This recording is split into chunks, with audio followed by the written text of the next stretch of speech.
सुस्वागतम आपके अपने YouTube चैनल हिंदी विजय में। कैसे हो आप सब? मुझे आशा है कि आप सब कुशल मंगल ही होंगे। तो आपको पता ही है आपकी जो परीक्षा है पीजीटी की वो टल चुकी है, जो कि जून में होने वाली थी। जून को जो है 18-19 जून को होने वाली थी, जिसकी सिटी आने वाली थी और उन्होंने मतलब केंद्र तो नहीं प्रसारित किए, वहाँ पर परीक्षा स्थगित करने की सूचना जारी कर दी। और यहाँ तक कि जो आपकी टीजीटी की परीक्षा है उस पर भी कोई जवाब नहीं दिया है। हाँ, हालांकि अभी जो टीजीटी की डेट है वो जुलाई में है, लेकिन उन्होंने कोई सूचना नहीं दी। इसके बारे में वो बाद में देंगे शायद अध्यक्ष महोदय। और जो आपकी जो पीजीटी की परीक्षा है वो चली गई है आपकी अगस्त में, अगस्त के अंतिम सप्ताह में। तो देखिए, कोई डेट दी नहीं है, अंतिम सप्ताह बता दिया गया है कब परीक्षा होनी है। 2002 में ये वैकेंसी आई थी, क्या होना है क्या नहीं, लेकिन हम अपनी तैयारी तो नहीं छोड़ सकते। तो चलिए हम तैयारी जारी रखते हैं और जो हमारा जो 2009 में जो परीक्षा हुई थी उसको सॉल्व करते हैं। तो प्रश्न है आपके सामने, ज्ञानपीठ पुरस्कार की स्थापना किस वर्ष हुई थी? 1960, 1965, 1966, 1955। कब हुई थी ज्ञानपीठ पुरस्कार की स्थापना? तो ज्ञानपीठ पुरस्कार की स्थापना हुई थी 1965 ईस्वी में। अगले प्रश्न की तरफ बढ़ते हैं। कुछ प्रश्नों को हम विस्तार से देखेंगे, कुछ प्रश्नों को हम जो शॉर्ट में ही देखते हुए चलेंगे। तो अगला प्रश्न है, अद्री शब्द का अर्थ है दुख, गीला, व्यर्थ या पर्वत। क्या इसका सही होगा? अद्री शब्द का अर्थ, तो अद्री शब्द का जो अर्थ है या पर्यायवाची है तो वो क्या होगा? आपका पर्वत होगा। और जो पर्वत है इसके पर्यायवाची में या इसके अर्थ में तो और भी देख लेते हैं, जैसे पहाड़ हो गया, आपका शैल हो गया,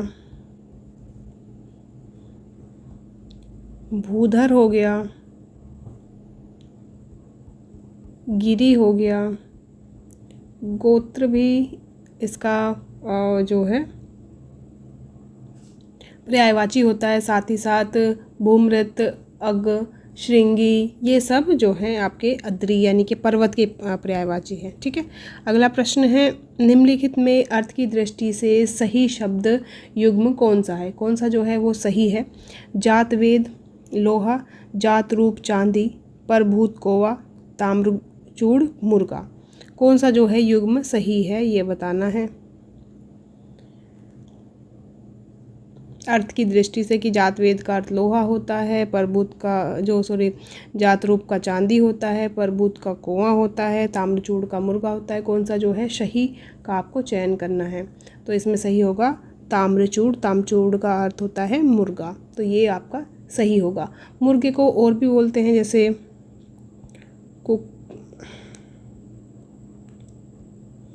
कुक्कुट,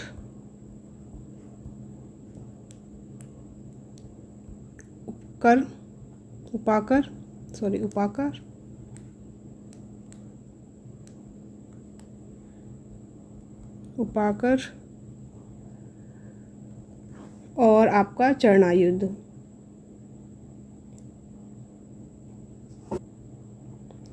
जो लोहा है उसके लिए जो है लौह शब्द है, सार लोह है, अप्सर हैं, ये सब इसके पर्यायवाची है। चांदी के लिए अगर देखा जाए तो रजत है, रूपक है, रूपा है, रौप्य, ये इसके पर्यायवाची हैं। काग के लिए जो है वो कोआ के लिए काग हो गया, काण हो गया, विशुद्ध हो गया, तो ये सब इसके पर्यायवाची हैं। ठीक है, तो ये वाला सही होगा। अगला प्रश्न है, वियोगी हरि का वास्तविक नाम क्या है? हजारी प्रसाद द्विवेदी, हरि प्रसाद द्विवेदी, ललन प्रसाद व्यास या सुदामा प्रसाद। कौन सा इसमें सही होगा? वियोगी हरि का वास्तविक नाम बताना है। तो आपको पता है हजारी प्रसाद द्विवेदी नहीं है, ललन प्रसाद व्यास भी नहीं है, सुदामा प्रसाद भी नहीं है, तो इनका क्या नाम है? वास्तविक नाम हरि प्रसाद द्विवेदी वियोगी हरि का नाम है। हिंदी में यथार्थवादी एकांकी के जनक कौन है? रामकुमार वर्मा, उपेंद्र नाथ आश्क जी, उदय शंकर भट्ट जी, भुवनेश्वर कौन है जो हिंदी में यथार्थवादी एकांकी के जनक माने जाते हैं? तो माने जाते हैं हमारे रामकुमार वर्मा जी यथार्थवादी एकांकी के जनक ये माने जाते हैं। अगला प्रश्न है, निम्नांकित में कौन सा मनोविश्लेषण प्रधान कथाकार नहीं है? कौन सा जो है वो नहीं है? 3 इसमें है, 1 नहीं है। कौन सा है जो नहीं है वो बताना है। इलाचंद जोशी, अज्ञे, सुदर्शन, जैनेन्द्र कुमार, कौन सा जो है वो मनोविश्लेषण प्रधान या मनोविश्लेषणवादी नहीं है कथाकार?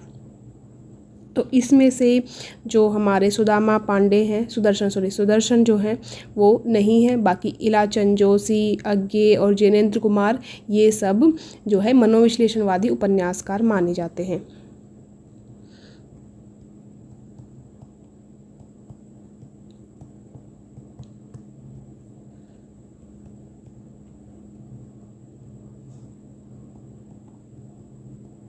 ठीक है, तो ये तीनों मनोविश्लेषणवादी उपन्यासकार हमारे माने जाते हैं और ये नहीं माने जाते हैं।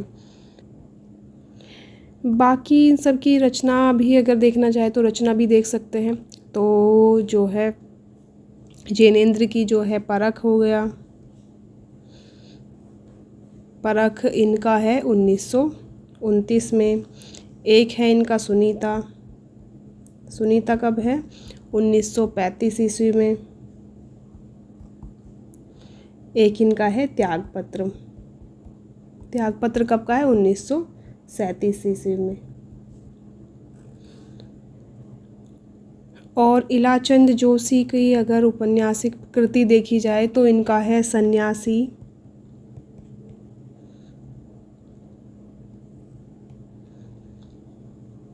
पर्दे की रानी, प्रेत और छाया,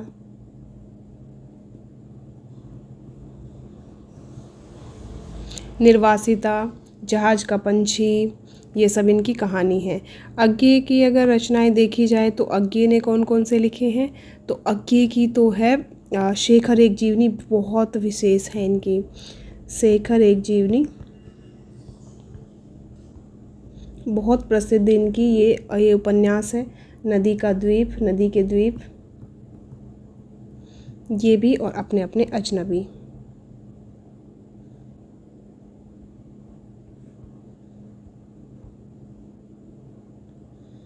ये इनकी औपन्यासिक कृति है।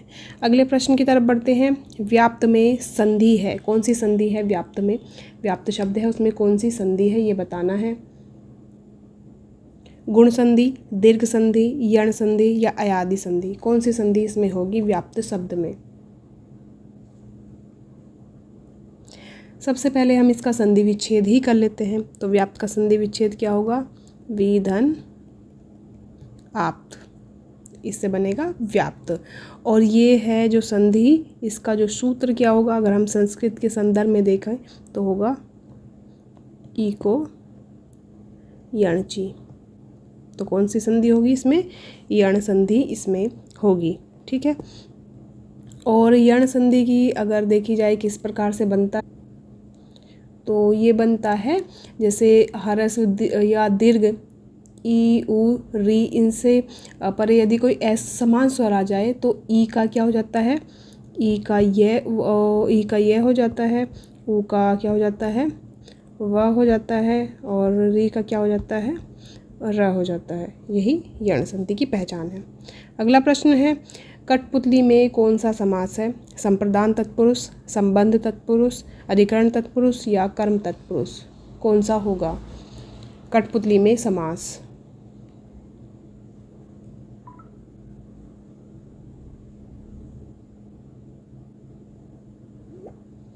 तो इसमें होगा संबंध तत्पुरुष। और तत्पुरुष की अगर बात की जाए तो तत्पुरुष में क्या होता है? तत्पुरुष समास में उत्तर, ये उत्तर पद प्रधान समास है। और कठपुतली में अगर देखा जाए इसका समास विग्रह क्या होगा? संधि विच्छेद होता है और समास क्या होता है? समास का विग्रह होता है। तो समास विग्रह क्या होगा इसका कठपुतली का? तो ये होगा काट की पुतली। और क्योंकि इसमें कारक चिन्ह कौन सा है हमारा, कारक चिन्ह की का लोप होगा, तो इसी कारण इसमें कौन सा होगा, संबंध तत्पुरुष इसमें होगा।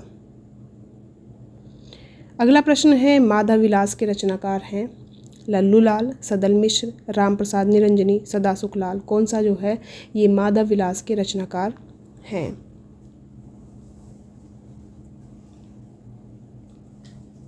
तो माधव विलास के रचनाकार हैं लल्लू लाल जी।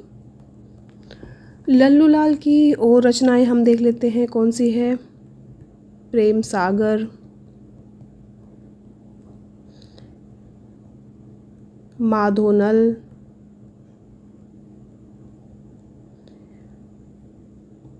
माधव विलास तो हो ही गया, सिंहासन बत्तीसी,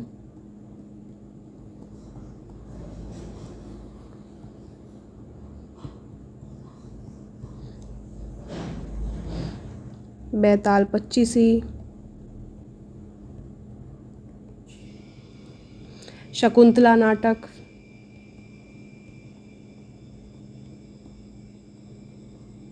ये इनकी अन्य रचनाएं हैं। सदल मिश्र की अगर रचनाएं देखी जाए तो इनकी नासी केतोपाख्यान, नासी केतोपाख्यान इनकी प्रसिद्ध रचना है। राम प्रसाद निरंजनी की अगर देखी जाए तो राम प्रसाद निरंजनी ने भाषा योग वशिष्ठ लिखा है। और अगर देखी जाए सदासुख लाल की, तो सदासुख लाल ने सुख सागर की रचना की, ये इनकी प्रसिद्ध रचनाएं हैं। ठीक है, तो चलिए, तो सही होगा लल्लू लाल की है। अगला प्रश्न है, मुक्तिबोध की आत्मा के लेखक है, मुक्तिबोध की आत्मकथा के लेखक हैं। ये रचना किसने लिखी है, विष्णुचंद्र शर्मा, विष्णु प्रभाकर, नेमीचंद्र जैन। मुक्तिबोध किसने, मुक्तिबोध की आत्मकथा के लेखक कौन हैं, ये बताना है।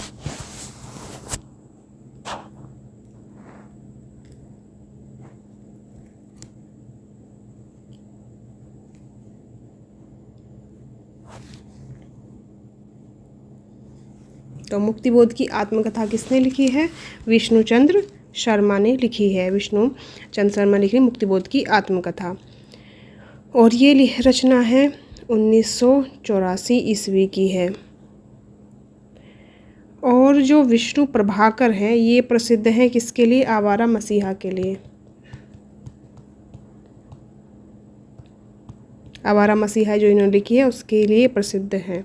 सरचन की ये उपन्यासिक या जीवनीपरक उपन्यास है। अगला प्रश्न है, हिंदी शब्दानुशासन के लेखक कौन है, हेमचंद्र, कामता प्रसाद गुरु, धीरेन्द्र वर्मा, किशोरीदास वाजपेयी। कौन है हिंदी शब्दानुशासन के लेखक, हिंदी शब्दानुशासन के लेखक बताना है। तो यहाँ पर है हिंदी शब्दानुशासन के लेखक किशोरीदास वाजपेयी जी। हिंदी शब्दानुशासन लेखक के हिंदी शब्दानुशासन के लेखक कौन है, किशोरीदास वाजपेयी जी है। हेमचंद्र की भी जो है रचना है ये 12वीं सदी के थे और ये सबसे प्राचीन है। तो इसमें इन्होंने लिखी थी हेमचंद्र शब्दानुशासन,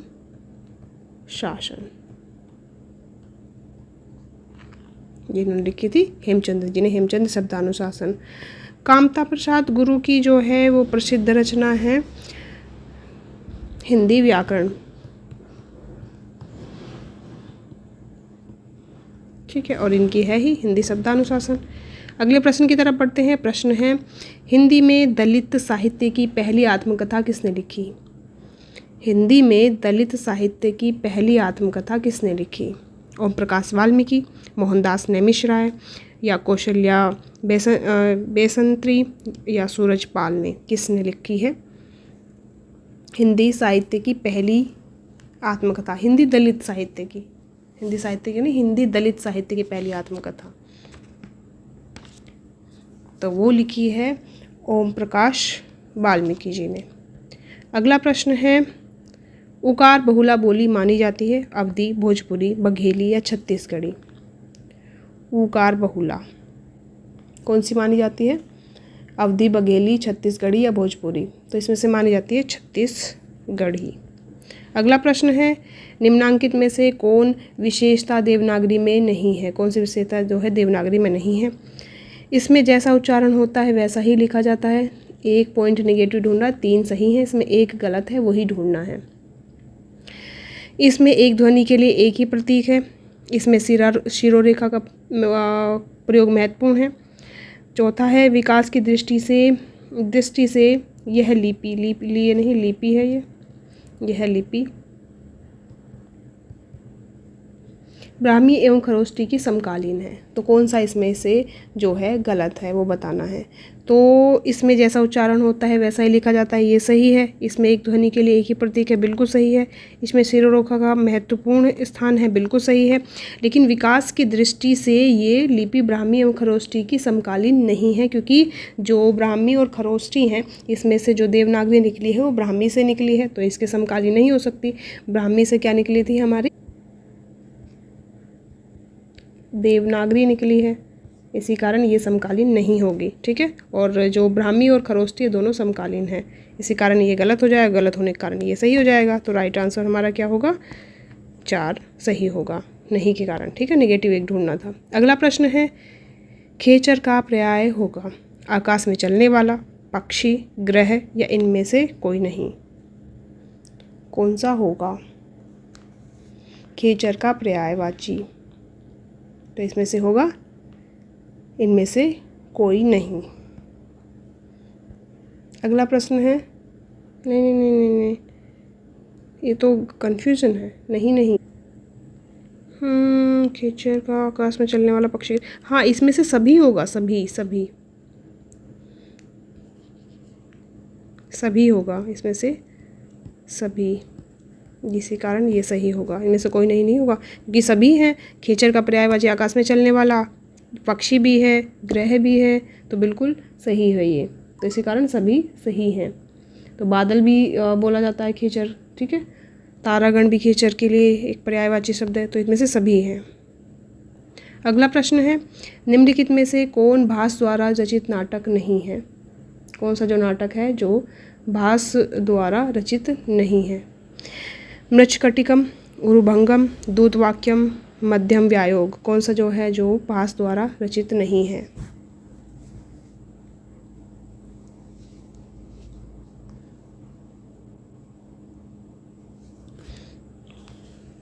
तो जो है मृच्छकटिकम ये भास द्वारा रचित नहीं है। ये किसकी रचना है फिर?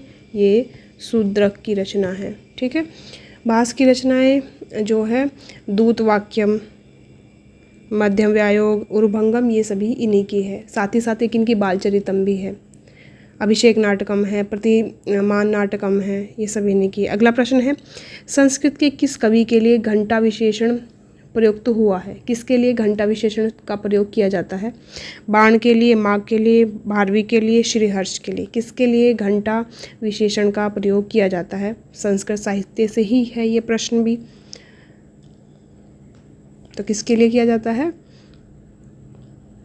माघ के लिए।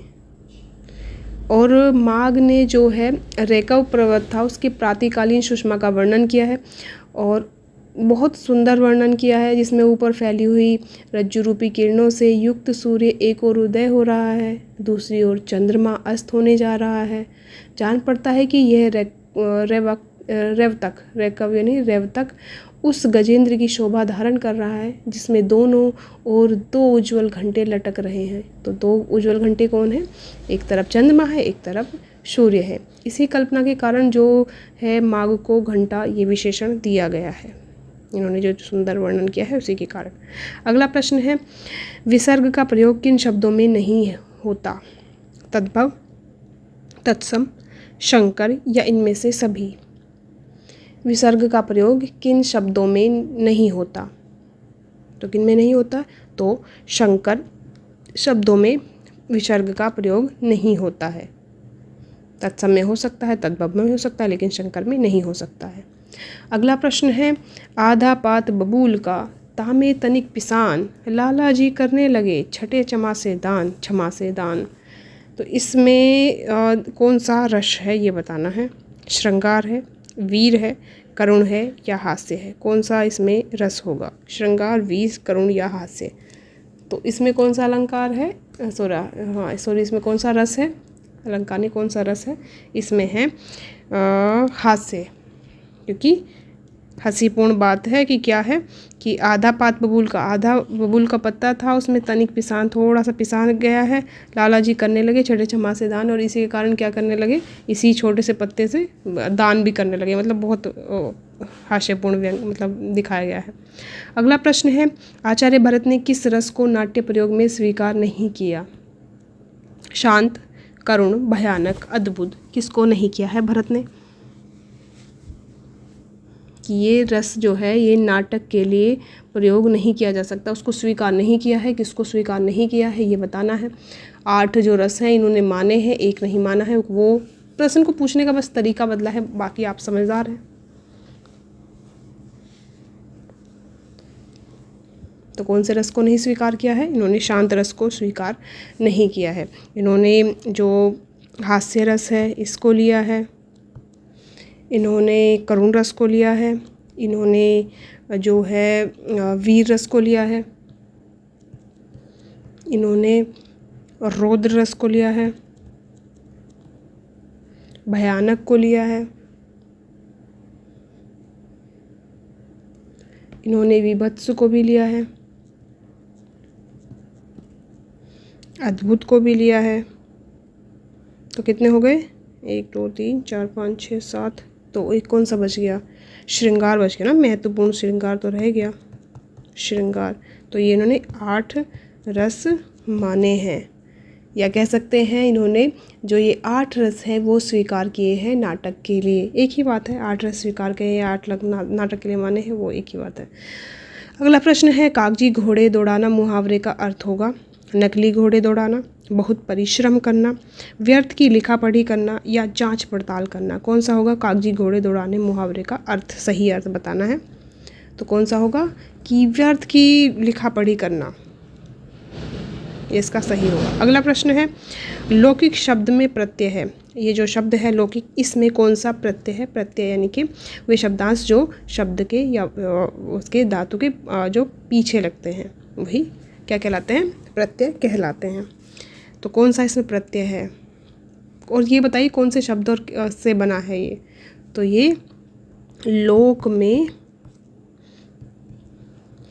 इक प्रत्यय लगने से बना निर्मित हुआ शब्द है, और क्योंकि इसमें ओ की इसमें वृद्धि हो गई है, इसी कारण ये क्या हो जाता है, जो यानी कि जो पहला जो अक्षर होता है वर्ण में, पहले वर्ण में परिवर्तन होता है। तो इसमें क्या हो गया है, ये ओ हो गया है। तो क्या बना है, जैसे इक प्रत्यय इसमें जुड़ गया तो पीछे परिवर्तन क्या हो गया,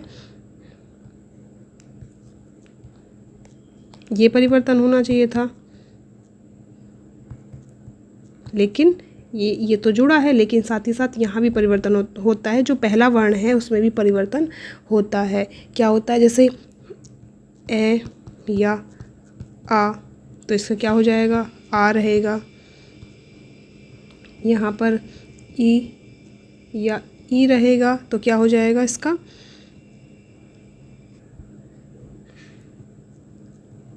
ए में उ या ऊ रहेगा तो क्या हो जाएगा, इसका परिवर्तन औ में हो जाएगा। ठीक है, तो ये याद रखना है। यानी कि सही अर्थ में समझा जाए तो इसमें दीर्घ होगा। ठीक है, अगला प्रश्न है, अब चाहे यहाँ पर जैसे आप बोल रहे होंगे यहाँ पे तो ओ है, तो ओ किस योग से बनता है, वो तो आप अगर अपने व्याकरण में संधि प्रकरण को अच्छी से पढ़ा होगा, या जो हमारा जो है वर्ण विचार उसको सही से पढ़ा होगा, तो ये सारी चीज़ें आपको स्वतः ही समझ आ जाएगी। अगला प्रश्न है, पाली भाषा की समय सीमा मानी जाती है 1000 ईसा पूर्व से 500 ईसा तक, 500 ईसा पूर्व से प्रथम शताब्दी तक, 1000 ईसा पूर्व से 500 ईसा पूर्व तक, या प्रथम शताब्दी से 500 ईसा तक। पाली भाषा की समय सीमा बतानी है कि पाली भाषा कब से कब तक मानी जाती है। तो जो हमारी भारतीय आर्य भाषाओं को मोटे मोटे तौर पे 3 कालखंडों में विभक्ति किया जा सकता है, जिसमें प्राचीन भारतीय आर्य भाषा, फिर उसमें मध्य भारतीय आर्य भाषा, और जो तीसरा है आधुनिक भारतीय आर्य भाषा। अब जो मध्य आर्य भाषा है उसका समय जो है उसके अंतर्गत आती है हमारी 3। कौन कौन सी मध्य के अंतर्गत? एक तो प्राचीन हो गई, एक हो गई हमारी मध्यकालीन, एक हमारी आधुनिक। तो इसमें जो मध्यकालीन है इसके ये 3 भागों में बढ़ जाती है। कौन सी? पाली, प्राकृत और अपभ्रंश, इसमें ये बढ़ जाती है। अब इसका जो समय सीमा वो है 500 ईसा पूर्व से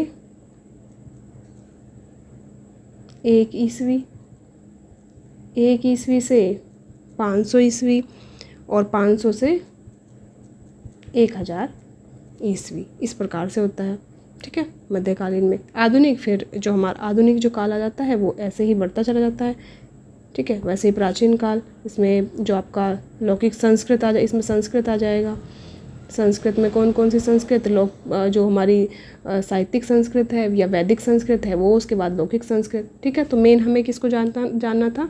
हमें मध्यकालीन भाषा को जानना था। ठीक है, तो कौन सा हो जाएगा हमारा सही समय?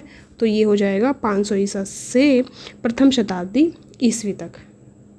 अगला प्रश्न है, हिंदी कोविद रत्नमाला के लेखक कौन है? महावीर प्रसाद द्विवेदी, श्याम सुंदर दास जी, रामचंद्र जी या भारतेंदु हरिश्चंद्र जी? कौन है जो हिंदी कोविद रत्नमाला के लेखक माने जाते हैं, या हिंदी कोविद रत्नमाला के लेखक हैं, माने क्या जाते हैं? ठीक है, तो कौन है? श्याम सुंदर दास जी हिंदी कोविद रत्नमाला के लेखक हैं। अगला प्रश्न है, हिंदी साहित्य में विमर्श के लेखक हैं। हिंदी साहित्य विमर्श के लेखक है, ये किसने लिखी है? बाल मुकुंद गुप्त जी ने, हजारी प्रसाद द्विवेदी जी ने, पद्मलाल पुन्नालाल बख्शी जी ने, या श्याम सुंदर दास जी ने? किसने जो है वो हिंदी साहित्य विमर्श लिखा है? तो ये लिखा है पद्मलाल पुन्नालाल बख्शी जी ने। अगला प्रश्न है, परमाल रासों के लेखक कौन है? चंद बरदाई, जनकवि जगनिक, नरपति नाल है, या इनमें से कोई नहीं? परमाल रासों किसने लिखी है? परमाल रासों के रचयिता कौन है? परमाल रासो जो है इसके एक खंड को आला खंड के नाम से भी जाना जाता है। आला खंड इसका महत्वपूर्ण हिस्सा है। किसने लिखी है? जगनिक ने लिखी है ये। और इसका परमाल रासो का मूल रूप जो है, अगर देखा जाए, आला खंड बहुत महत्वपूर्ण है। जो हमारे चंदबरदाई जी हैं, इन्होंने क्या लिखी है? पृथ्वीराज रासो। अगर रासो ग्रंथ में देखे जाए तो कौन सी है? पृथ्वीराज रासो, और ये महाकाव्य है। इसी के साथ साथ जो हैं जो नरपति नाल हैं, इन्होंने क्या क्या लिखी है? बीसल देव रासो इन्होंने लिखी है। ठीक है, अगले प्रश्न की तरफ बढ़िए। अगला प्रश्न है, कौन सी रचना जायसीकृत नहीं है? मधुमालती, पद्मावती, अखरावट, आखिरी कलाम। जायसी की कौन सी रचना नहीं है? तो वो है मधुमालती। मधुमालती किसकी है? मंझन की है। ये किसने लिखी है? मधुमालती मंझन की है। पद्मावत, अखरावट, आखिरी कलाम, ये सब इन्हीं की ही है। साथ ही इनकी चित्ररेखा भी देखने को मिलती है, लेकिन इनकी पद्मावत, अखरावट, आखिरी कलाम बहुत महत्वपूर्ण रचना है, बहुत प्रसिद्ध रचना है। अगली प्रश्न है, निम्नलिखित शब्द युग्मों में से असंगत युग्म ढूंढना है। शब्द है, शब्द का प्रकार बताया गया है, किस प्रकार का शब्द है? गोबर तद्भव, नाक रूढ़, कमलनयन यौगिक, मधुमास योग रूढ़। कौन सा जो है इसमें असंगत है? तो असंगत कौन सा है? तो वो है कमलनयन यौगिक। कमलनयन यौगिक नहीं है तो किस प्रकार का है? तो ये हो गया योग रूढ़।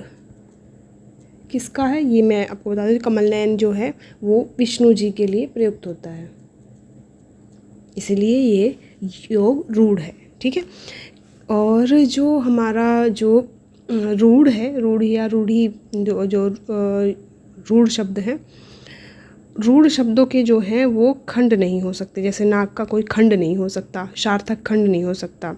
तद्भव यानी कि जो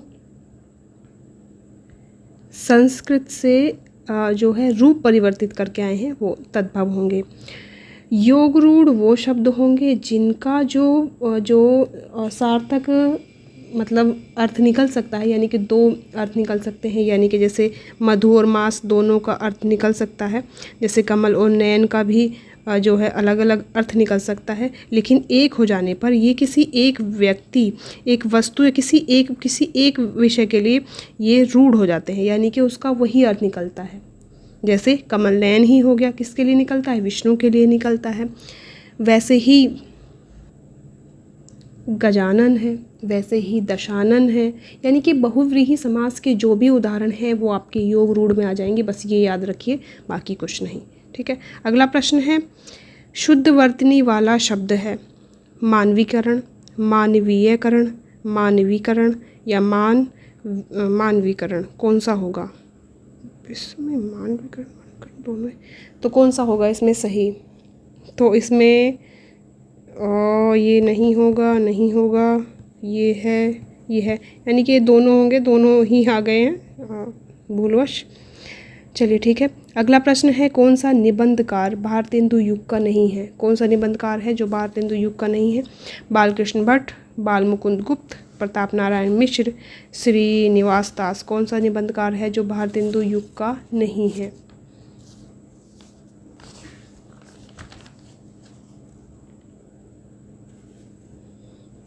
तो बाल मुकुंद गुप्त भारतेंदु युग के निबंधकार नहीं हैं।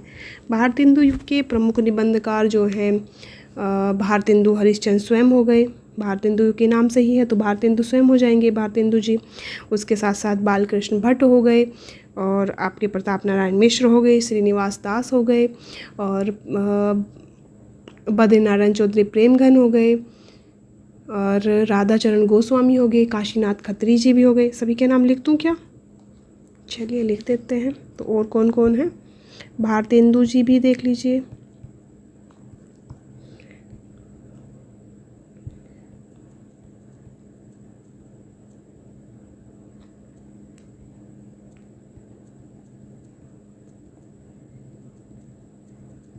बद्रीनारायण प्रेमघन ही लिख सकते थे हम इनको।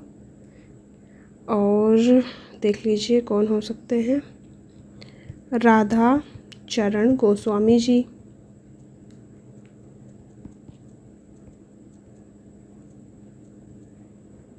काशीनाथ खत्री जी, और बाकी आपके प्रताप नारायण मिश्र, श्रीनिवास दास, ये सब महत्वपूर्ण हैं ही। अगला प्रश्न है, वैदेही वनवास के लेखक हैं कौन हैं? मैथिली शरण गुप्त, अयोध्या सिंह उपाध्याय, गया प्रसाद शुक्ल स्नेही या राम नरेश त्रिपाठी, कौन है जो वैदेही वनवास के लेखक हैं? तो वैदेही वनवास के लेखक कौन हैं? अयोध्या सिंह उपाध्याय, हरिओद जी। इनकी अन्य रचनाएं हैं, कौन सी है? प्रिय प्रवास, वैदेही वनवास। मैथिली शरण गुप्त की अगर रचनाएं देखी जाएं तो कौन सी हैं? मैथिली शरण गुप्त ने कौन कौन सी रचनाएं लिखी हैं? कुछ महत्वपूर्ण ही देख लेते हैं। जयद्रथ वध, भारत भारती, वधु नहीं है, वध है, भारत भारती, पंचवटी,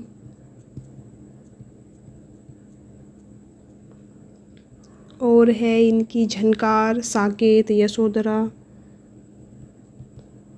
झनकार, साकेत इनकी महत्वपूर्ण है, यशोधरा बहुत ज़्यादा महत्वपूर्ण है, विष्णुप्रिया भी। ये तीनों तो इतनी महत्वपूर्ण है कि बहुत ज़्यादा। और गया प्रसाद शुक्ल स्नेही की अगर देखी जाए तो कृषक क्रंदन,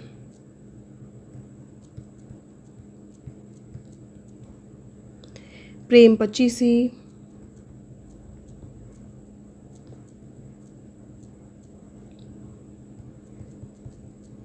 राष्ट्रीय वीणा,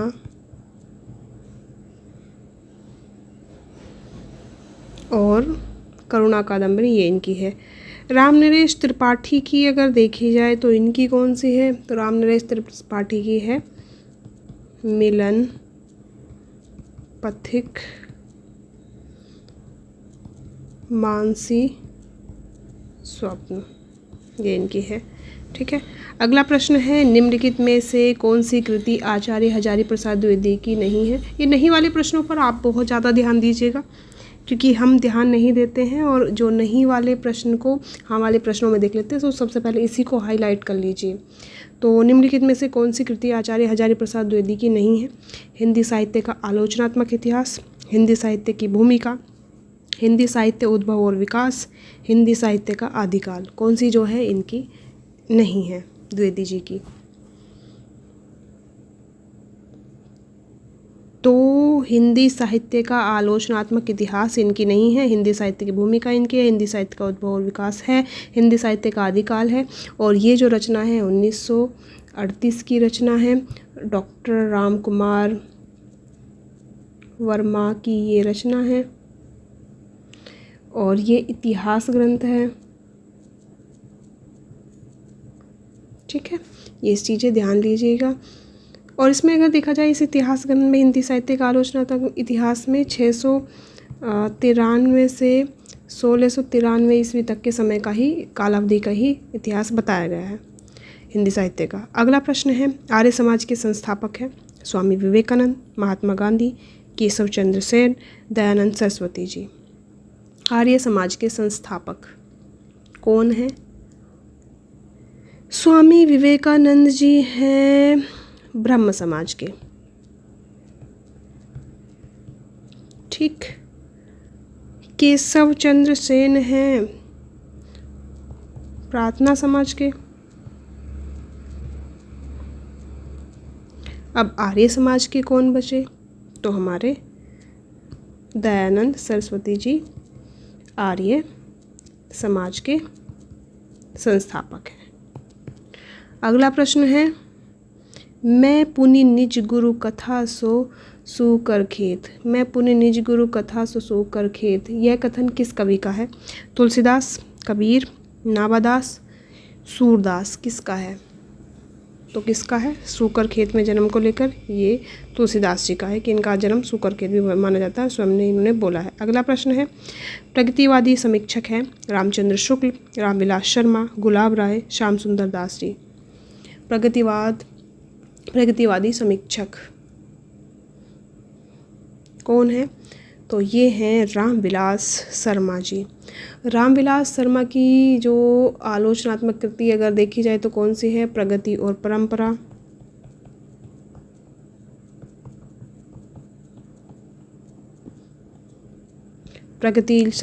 प्रगतिशील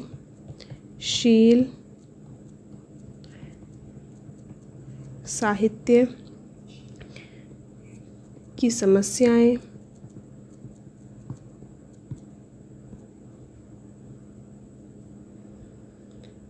और है इनकी भाषा साहित्य और संस्कृति, मार्क्सवाद और प्राचीन साहित्य का मूल्यांकन, आचार्य रामचंद्र शुक्ल और हिंदी आलोचना, प्रेमचंद और उनका युग, भारतेंदु युग, भाषा और समाज, महावीर प्रसाद द्विवेदी और हिंदी नवजागरण, नई कविता और अस्तित्ववाद, प्राचीन भारत के भाषा परिवार, मार्क्स और पिछड़े हुए समाज, ये इनकी जो है प्रगतिवादी आलोचना है। और ये जो है रामविलास शर्मा जी, ये मार्क्सवाद के समर्थक थे।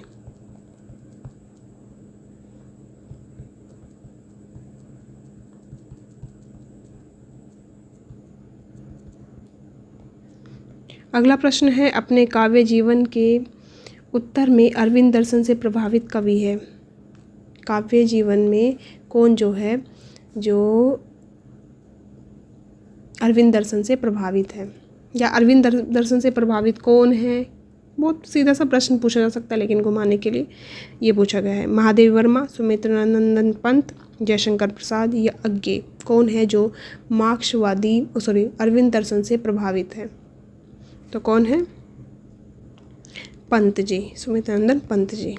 अगला प्रश्न है, दिनमान और प्रतीक के संपादक के रूप में जिन्हें ख्याति प्राप्त हुई है वे कौन है? मतलब वे बताने हैं कौन है। बनारसी दास चतुर्वेदी, अज्ञे, अमृत राय, धर्मवीर भारती जी।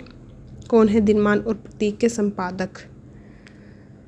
तो वो है अज्ञे जी, दिनमान और प्रतीक के संपादक। साथ ही साथ जो बनारसी दास चतुर्वेदी जी हैं ये विशाल भारत के हैं।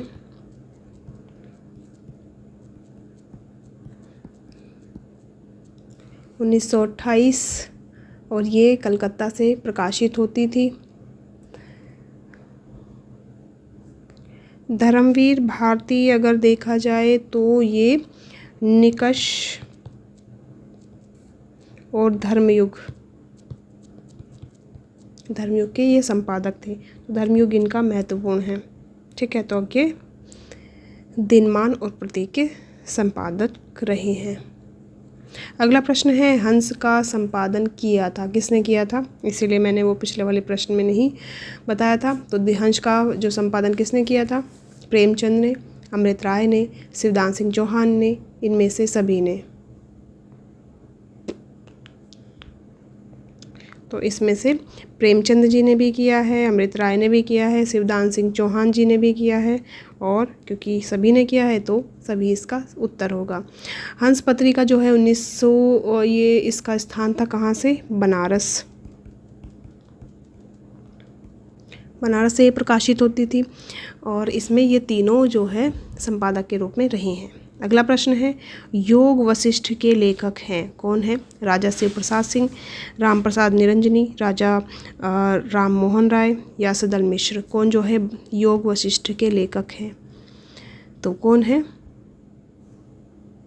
राम प्रसाद निरंजनी जी इसके लेखक हैं। ये 1741 ईस्वी में जो है राम प्रसाद निरंजनी ने ये भाषा योग वशिष्ठ नाम से ये रचना लिखी है। किस नाम से? भाषा योग वशिष्ठ।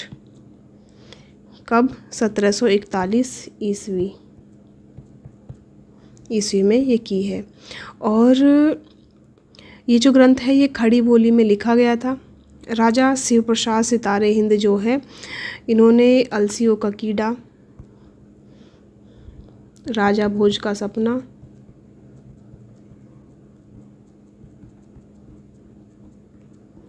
इतिहास तिमिरनाशक,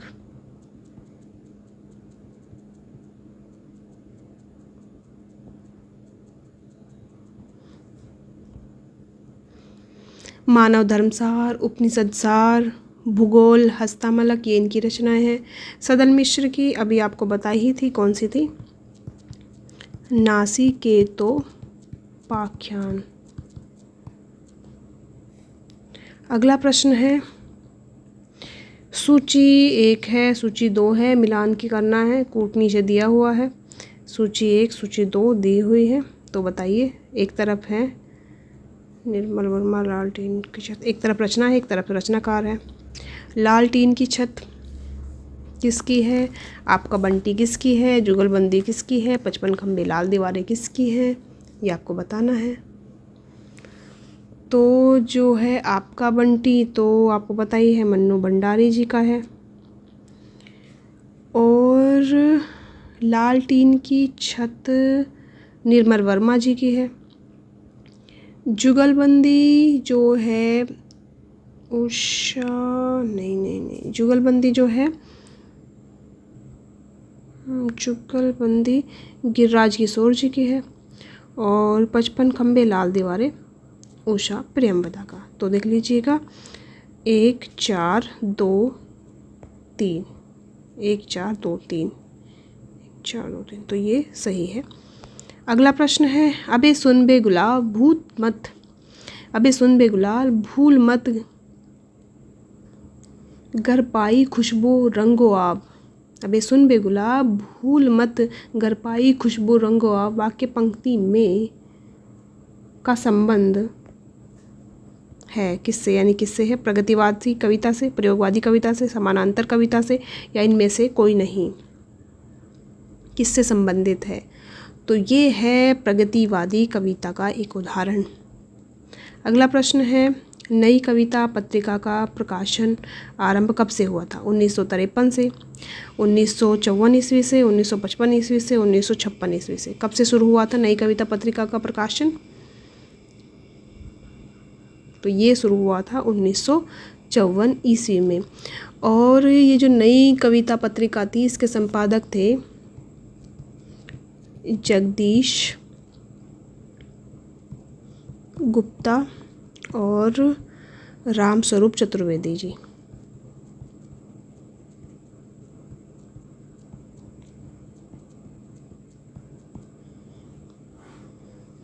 और इसका जो प्रकाशन है वो कहाँ से होता था? तो ये होता था प्रयाग से।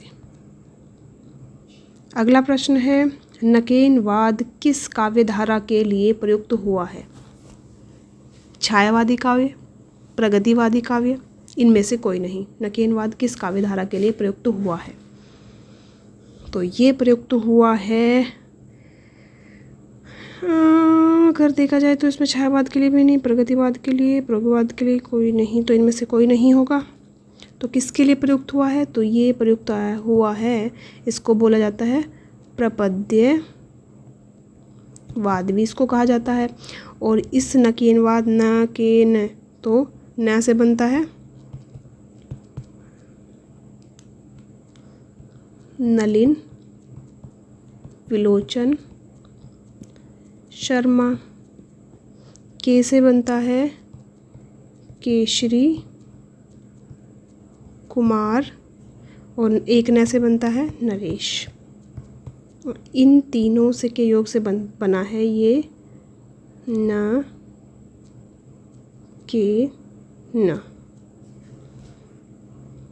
ठीक है, इन तीनों ने ये बनाया था, तो इसको प्रपद्यवाद भी कहा जाता है। अगला प्रश्न है, प्रगतिवादी कवि है जयशंकर प्रसाद, मुक्तिबोध, केदारनाथ अग्रवाल, हरिवंश राय बच्चन। प्रगतिवादी कवि कौन सा है? तो इसमें से प्रगतिवादी कौन है? केदारनाथ अग्रवाल जी प्रगतिवादी कवि हैं।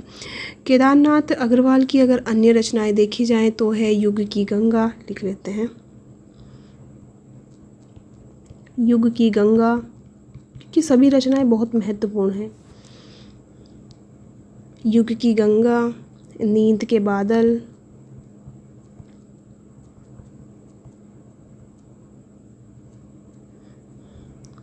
फूल नहीं रंग बोलते हैं,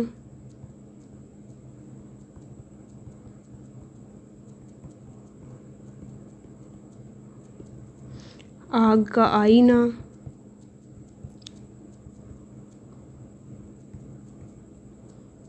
समय समय पर,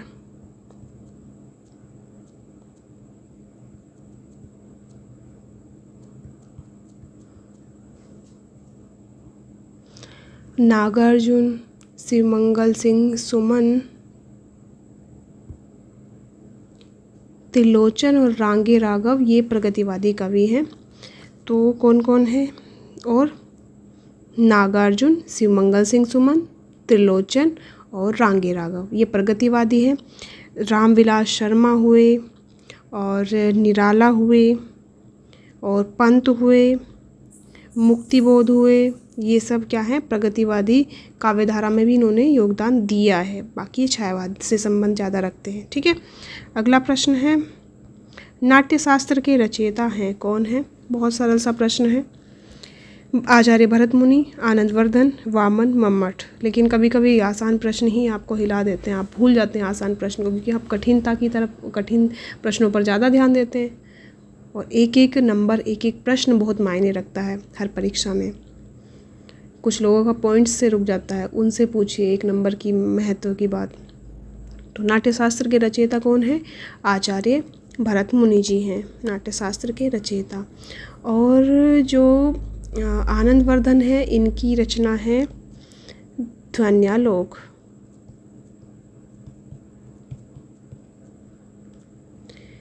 वामन की अगर देखा जाए तो क्या है,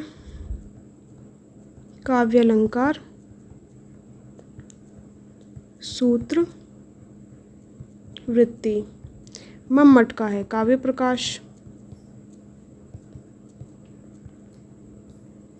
अगला प्रश्न है,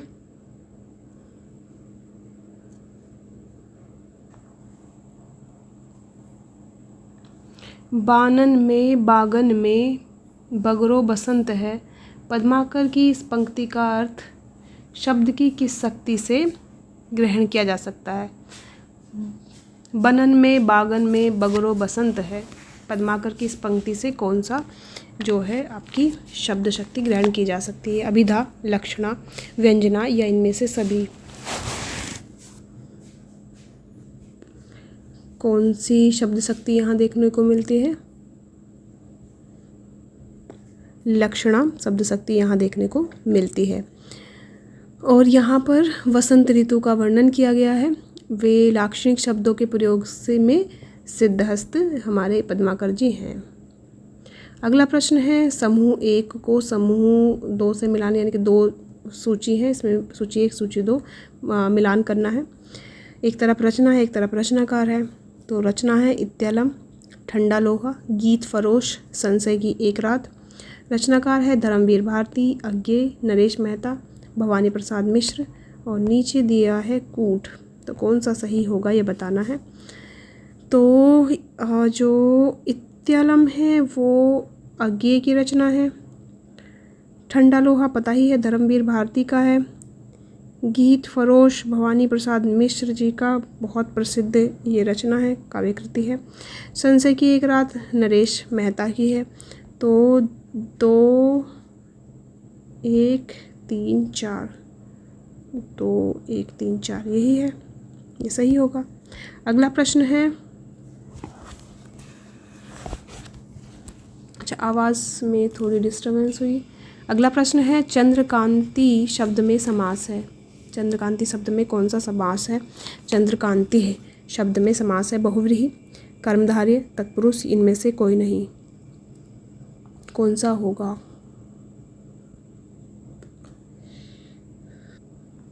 कौन सा होगा? इसमें होगा कर्मधारय समास।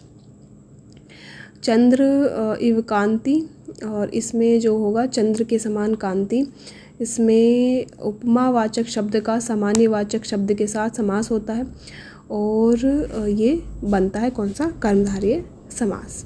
अगला प्रश्न है, इतिवृत्तात्मकता किस काव्य युग की प्रमुख विशेषता है? भारतेंदु युग की, द्विवेदी युग की, शुक्ल युग की, छायावादी युग की?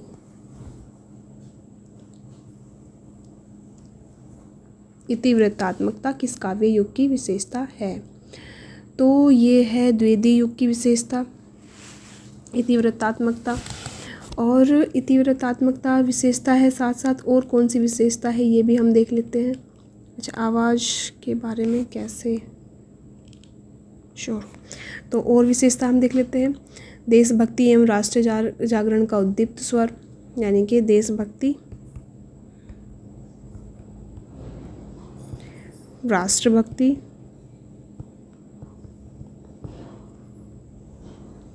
मानवतावादी विचारधारा,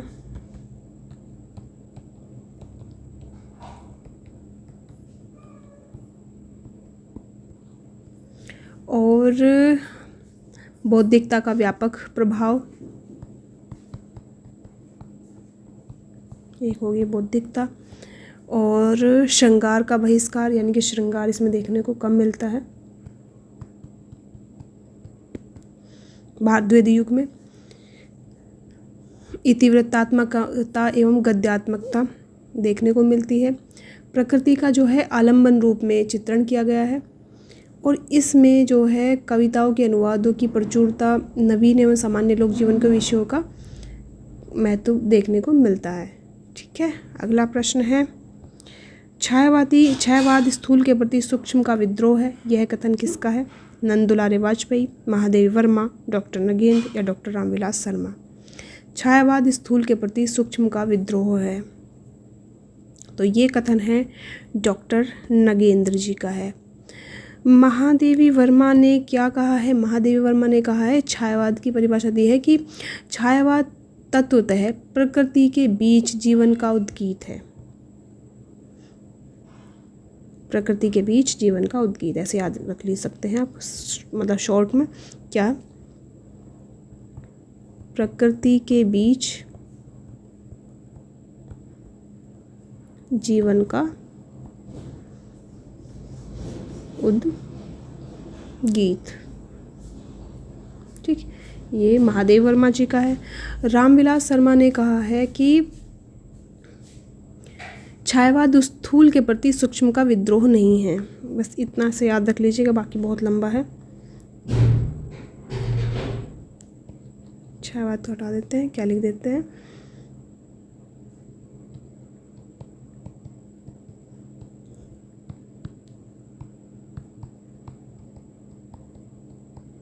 स्थूल के प्रति सूक्ष्म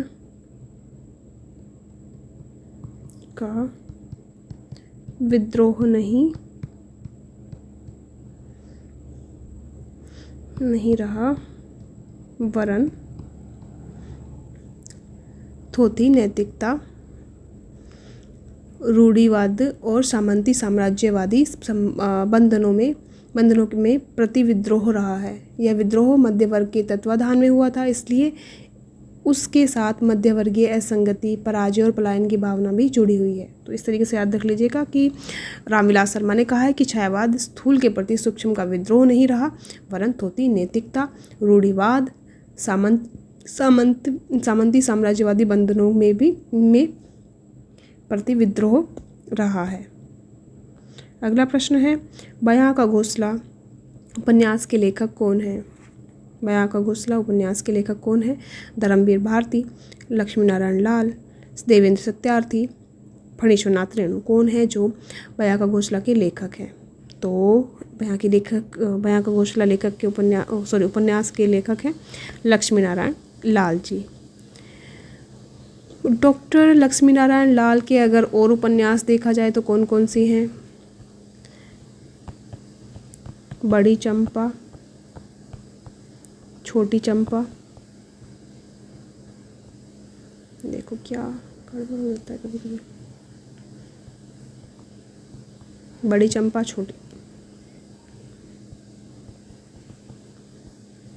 बड़ी चंपा, छोटी चंपा,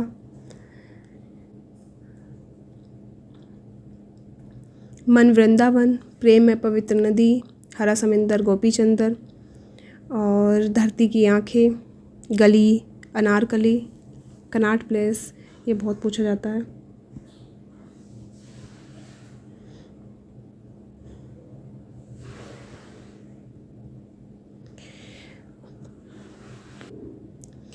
धर्मवीर भारती के अगर उपन्यास देखे जाएं तो कौन कौन से हैं? गुनाहों का देवता, बहुत अच्छा उपन्यास है, पढ़िएगा ज़रूर। और आजकल तो इतना ट्रेंड में है ये, हर कोई इसके ही पीछे पड़ा हुआ है। सूरज का सातवां घोड़ा,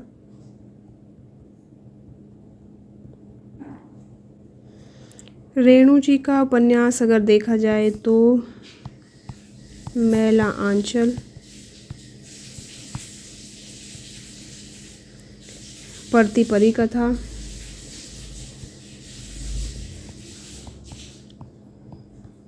जुलूस, दीर्घ तपा, कितने चौराहे,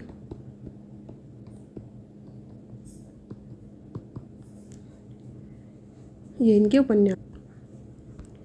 अगला प्रश्न है, निम्न में से कौन सा वाक्य शुद्ध है? मैं आपकी सौजन्यता पर मुग्ध हूँ, मैं आपके सौजन्य पर मुग्ध हूँ, मैं आपकी सौजन्य पर मुग्ध हूँ। इनमें से तीनों वाक्य अशुद्ध है। शुद्ध वाक्य ढूंढना है, कौन सा शुद्ध वाक्य है।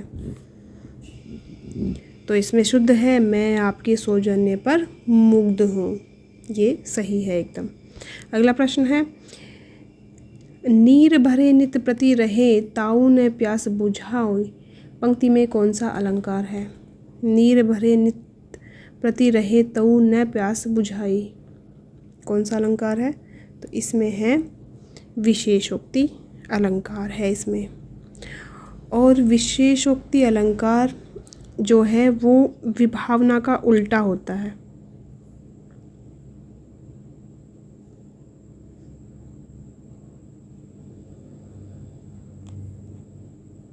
ठीक है, इस तरीके से आप याद रख सकते हैं कि विशेषोक्ति विभावना का उल्टा होता है। विभावना में क्या होता है कि कारण न होने पर भी कार्य होता है, कारण नहीं है कार्य फिर भी हो रहा है। ठीक है, और जो मतलब जो यहाँ पर कारण हो कार्य मतलब कारण ना हो कार्य फिर भी हो। और विशेषोक्ति अलंकार इसका उल्टा कैसे होता है, जहाँ पर कारण उपस्थित कारण है फिर भी कार्य नहीं हो रहा है, तो ये विभावना विशेषोक्ति होता है। इस तरीके से प्रश्न पूछा जा सकता है कि विशेषोक्ति का विपरीत कौन सा है, विशेषोक्ति का उल्टा कौन सा है, विभावना का उल्टा कौन सा है, ऐसे प्रश्न पूछा जा सकता है। और जैसे इसमें जो है कि नीर भरे नित्य प्रति रहे तउन प्यास बुझाई, कि प्रतिदिन क्या है, नित्य भरे नीर भरे नित्य प्रति रहे, जो नीर भरे हैं नैना वो प्रतिदिन नीर भरे रहते हैं, तउन प्यास बुझाई, कारण है फिर भी प्यास नहीं बुझ पा रही, यानी कि पानी है, प्यास किससे बुझती है, पानी से, पानी है प्यास फिर भी नहीं बुझ पा रही है, तो कारण है लेकिन कार्य नहीं हो पा रहा है, तो कौन सा होगा, विशेषोक्ति अलंकार यहाँ पर होगा। अगला प्रश्न है पित्राकृति का शुद्ध, पित्राकृति का शुद्ध संधि विच्छेद होगा, पितृधन आकृति, पितृधन आकृति, पितृधन आकृति, पितृधन आकृति, पितृधन आकृति, कौन सा होगा। इसमें दो तो एक जैसे हैं बिल्कुल, हाँ कौन सा होगा, तो इसमें होगा पितृधन आकृति, और क्योंकि ये भी इसमें सेम ही है तो सही होगा, दोनों ही सही होंगे। अगला प्रश्न है कृष्णेकत्वम शब्द में संधि है, गुण संधि, वृद्धि संधि, अयादि संधि या दीर्घ संधि। कृष्णेकत्वम, तो इसमें कौन सी संधि है, ये बना है, ये है इसमें वृद्धि संधि, किससे बना है, ये कृष्ण धन एकत्वम से बना है, जहाँ पर कृष्ण में हलंत नहीं है ना, क्योंकि फिर वो तो व्यंजन संधि हो जाएगी, तो इस यहाँ पर ये बना है वृद्धि संधि। ठीक है, जहाँ पर ए धन ए के योग से यही हुआ है। अगला प्रश्न है कष्टापन्न शब्द में संधि है, अव्ययी भाव, तत्पुरुष, बहुव्रीहि, कर्मधारय। कष्टापन्न पन्न है, कष्टापन्न है, तो इसमें होगा अव्ययी भाव, तत्पुरुष, बहुव्रीहि या कर्मधारय। तो जहाँ पर उत्तर प्रधान होता है वहाँ पर तत्पुरुष होता है, और जिस समास में उत्तर पद प्रधान होता है वहाँ पर तत्पुरुष समास होता है। और ये जो कष्टापन्न का विग्रह क्या होगा, कष्ट आपन्न है, यानी कि कष्ट को पाया हुआ, जिसमें द्वितीय तत्पुरुष समास यहाँ पर होगा। अगला प्रश्न है प्लवग शब्द का अर्थ है, प्लवंग बंदर, मेंढक, पक्षी या पानी।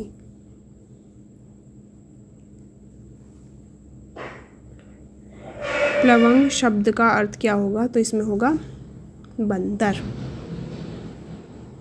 अगला प्रश्न है निम्नलिखित शब्द युग्म में से कौन सा असंगत है, ये बताना है। अफसोस फारसी है, कैंची तुर्की है, गमला पुर्तगाली है या फिर कारतूस अंग्रेजी है, कौन सा जो है वो अशुद्ध होगा।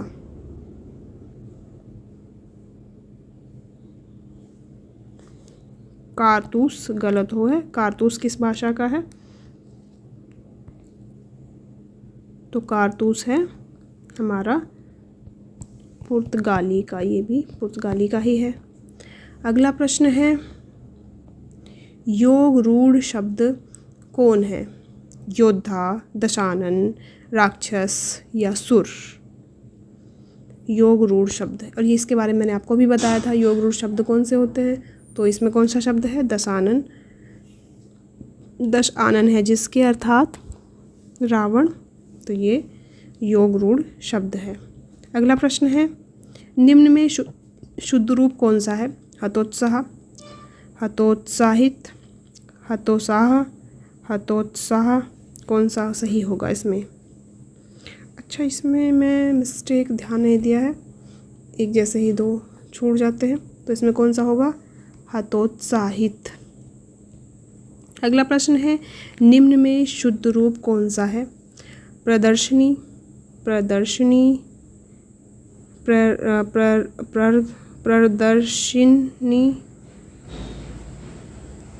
प्रदर्शनी और प्रदर्शनी, कौन सा इसमें सही होगा। उच्चारण से ही आप सही कर सकते हैं, तो कौन सा होगा, प्रदर्शनी बिल्कुल सही होगा। अगला प्रश्न है, गौरव शब्द हिंदी तदित प्रत्यय के योग से बना है, कौन सा है, ए, इक, आयन, कौन सा जो है इसमें लगा हुआ है।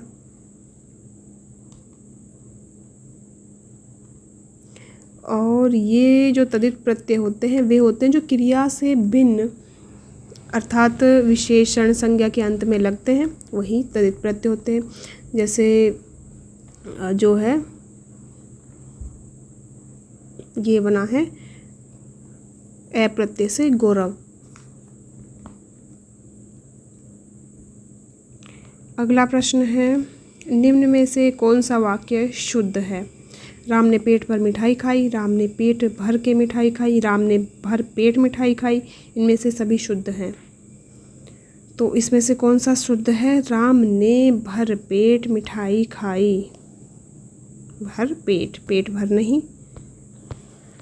अगला प्रश्न है, स्था धातु का लंग लकार मध्यम पुरुष बहुवचन रूप कौन सा होगा। स्था का तिष्ठित, अतिष्ठित, अतिष्ठन, अतिष्ठित, तो कौन सा होगा, स्था का अर्थ होता है ठहरना। और ये जो है लग लकार यानी कि भूत, अरे क्या हो जाता है ये, भूतकाल प्रथम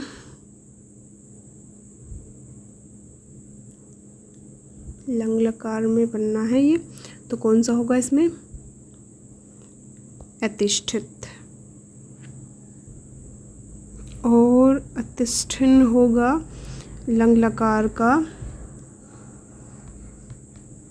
प्रथम पुरुष बहुवचन रूप। ठीक है। अगला प्रश्न है, नमः स्वस्ति स्वाहा स्वधा के योग में कौन विभक्ति होगी। प्रथम, द्वितीय, तृतीय, चतुर्थी, कौन सी होगी। तो इसमें होगी चतुर्थी विभक्ति। अगला प्रश्न है, मुनि शब्द का षष्ठी विभक्ति एक वचन। मुनि शब्द का षष्ठी विभक्ति एक वचन होगा मुने। और मुनि शब्द का चतुर्थ एक वचन का रूप ये है। और जो मुनो ये जो है ये क्या है, सप्तमी एक वचन का है ये।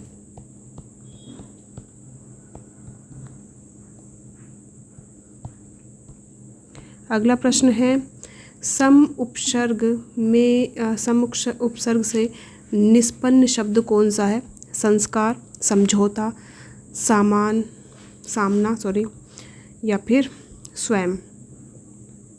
सम उपसर्ग से कौन सा शब्द बना है, तो बना है सम उपसर्ग से संस्कार। अगला प्रश्न है, मरम वचन जब सीता बोला पंक्ति का प्रयोग हुआ है। कर्मवाच्य, भाववाच्य, कृतवाच्य या गलत वाक्य है। तो ये जो है ये है भाववाच्य। अब भाववाच्य आप यहाँ पर बोल सकते हैं कि ये गलत है, लेकिन ये गलत नहीं है। अगर अवधि में बोला जाएगा तो अगर अवधि में ये कथन बोला जाएगा तब भी ये गलत नहीं है, क्योंकि जो ये अवधि की है तो स्त्रीलिंग है सीता।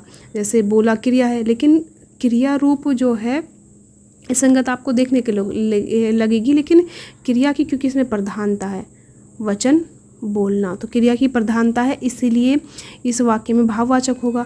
अगर खड़ी बोली में इसको लिया जाए तो यहाँ पर मरम वचन जब सीता ने बोला तो ये तब भी सही हो जाएगी। तो कौन सा होगा यहाँ भाववाच्य, ये सही है। अगला प्रश्न है निम्नलिखित में कौन शब्द राजा का विलोम नहीं है। अब राजा के देखो कितने विलोम हैं, रानी, रंक, सेना, प्रजा, बस ये बताना है कौन सा नहीं है। तो राजा का विलोम शब्द रानी भी होता है, राजा का जो विलोम शब्द जो है रंक भी होता है, राजा का विलोम शब्द प्रजा भी होता है, लेकिन सेना नहीं होता है, तो सेना सही होगा। अगला प्रश्न है वामः कुलस्याद्यः में वामा शब्द का अभिप्राय है। मनोनुकूल व्यवहार करने वाली स्त्री, विपरीत आचरण करने वाली स्त्रियां, सामान्य युवतियां, वक्र स्वभाव वाली स्त्रियां, कौन सा इसमें सही होगा। तो इसमें कौन सा सही होगा, विपरीत आचरण करने वाली स्त्रियां। अगला प्रश्न है उत्तम रामचरितम के तृतीय अंक का संबंध किससे है। वाल्मीकि का आश्रम से, अयोध्या से, सरयू तट से, पंचवटी से। तो ये संबंध है पंचवटी से। और ये उत्तर रामचरितम किसकी रचना है, तो ये है भूति की रचना है। इसमें जो है प्रथम जो अंक है, प्रथम अंक का संबंध है, लिख लेते हैं। प्रथम अंक का संबंध है अयोध्या से, और आपका द्वितीय अंक है, इसका संबंध है दंडकारण्य से। तृतीय अंक का संबंध है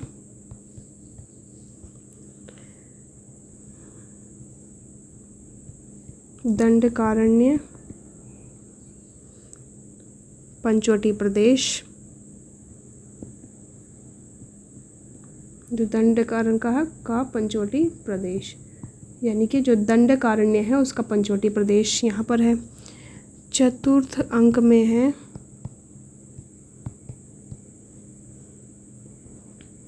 चतुर्थ के साथ साथ पंचम, षष्ठम और सप्तम, इसमें जो है वो वाल्मीकि का आश्रम। ठीक है, अगले प्रश्न की तरफ बढ़ते हैं। बृहस्पति का संधि विच्छेद है बृहस्धनपति, बृहस्धनपति, बृहधनपति, वृषधनपति, कौन सा सही होगा। तो ये बना है विसर्ग संधि से, बृहस्धनपति, ये इसका होगा। इसका सूत्र होता है विसर्जनीय से सूत्र से ये बना है। ठीक है, बृहस्धनपति होगा। ठीक है,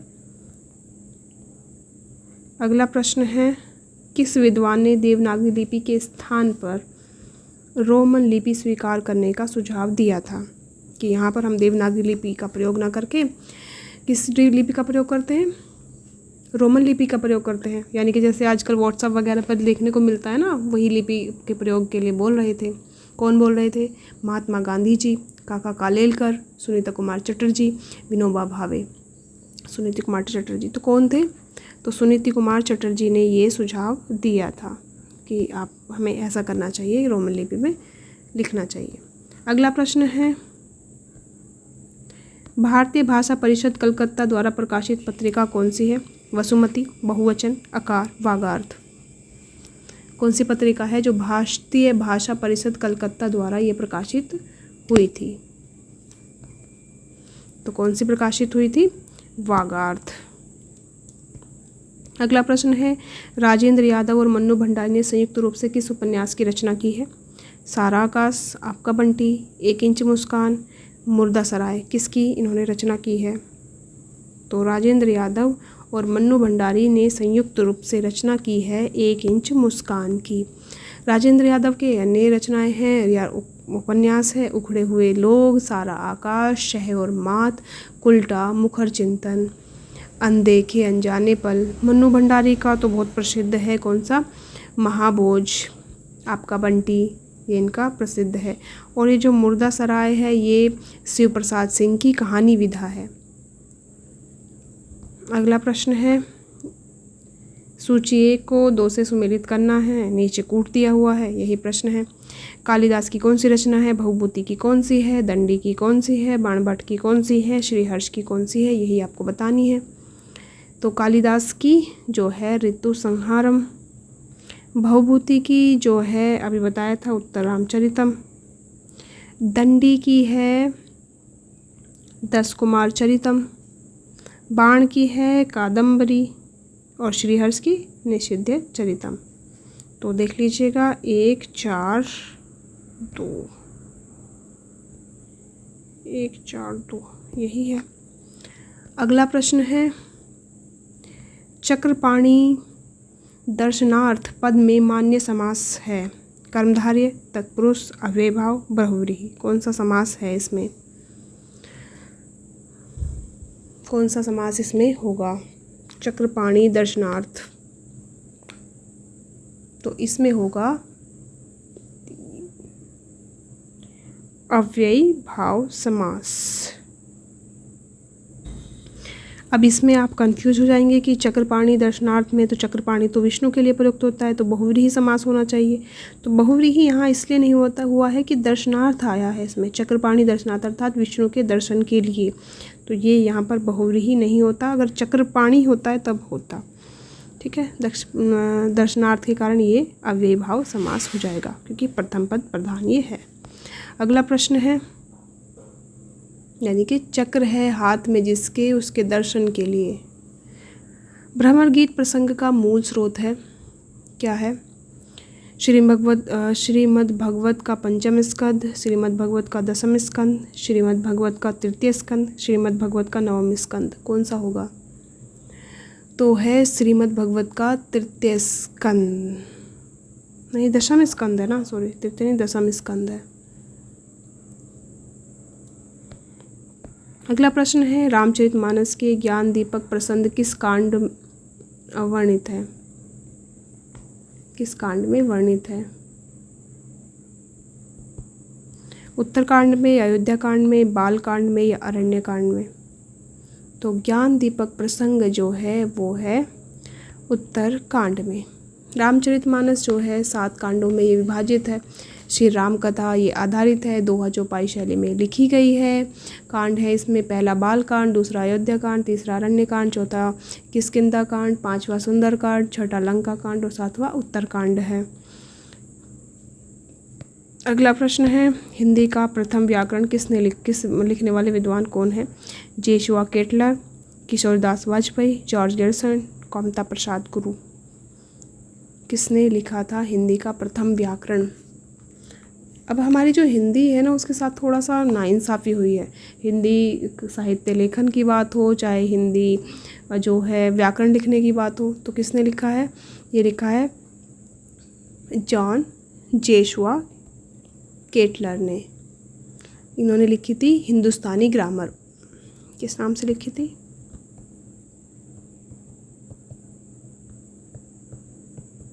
ग्रामर नाम से लिखी थी। 1600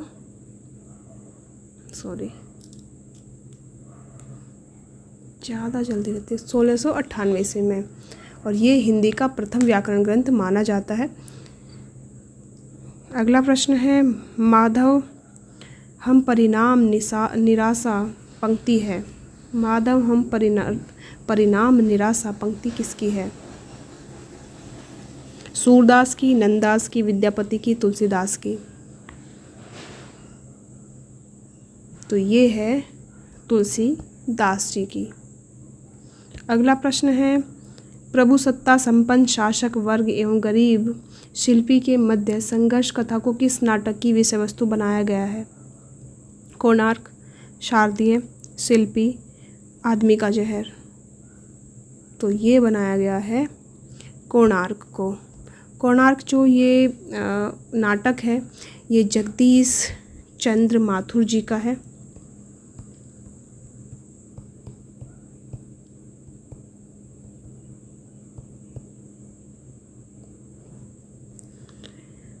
और इन्होंने रंगमंच को, जो हिंदी रंगमंच है, इसको नई दिशा देने का प्रयास किया था। जो इनका कोणार्क 1951 में है, शारदीय 1950 में है, पहला राजा 1969 में है, दशरथ नंदन 1974 में है। ये इनके प्रसिद्ध नाटक है। और इनका जो ये है कोणार्क, ये बहुत ही प्रसिद्ध नाटक है। अगला प्रश्न है, स्वयंभू को हिंदी का प्रथम कवि माना है? रामकुमार वर्मा ने, रामचंद्र शुक्ल ने, हजारी प्रसाद द्विवेदी ने, राहुल सांकृत्यायन ने। किसने माना है स्वयंभू को हिंदी का प्रथम कवि मानने वाले? तो ये माना है स्वयंभू को माना है रामकुमार वर्मा जी ने। और ये मानते हैं कि ये जो है जो स्वयंभू है को अपभ्रंश के सबसे पहले कवि माने और हिंदी का पहला कवि ने स्वीकार किया कि ये अपभ्रंश के बाद यही हिंदी में आते हैं। शिव सिंह सेंगर ने अगर देखा जाए तो 7वीं शताब्दी में उत्पत्त जो पुष्प या पुंड थे उनको स्वीकार किया था।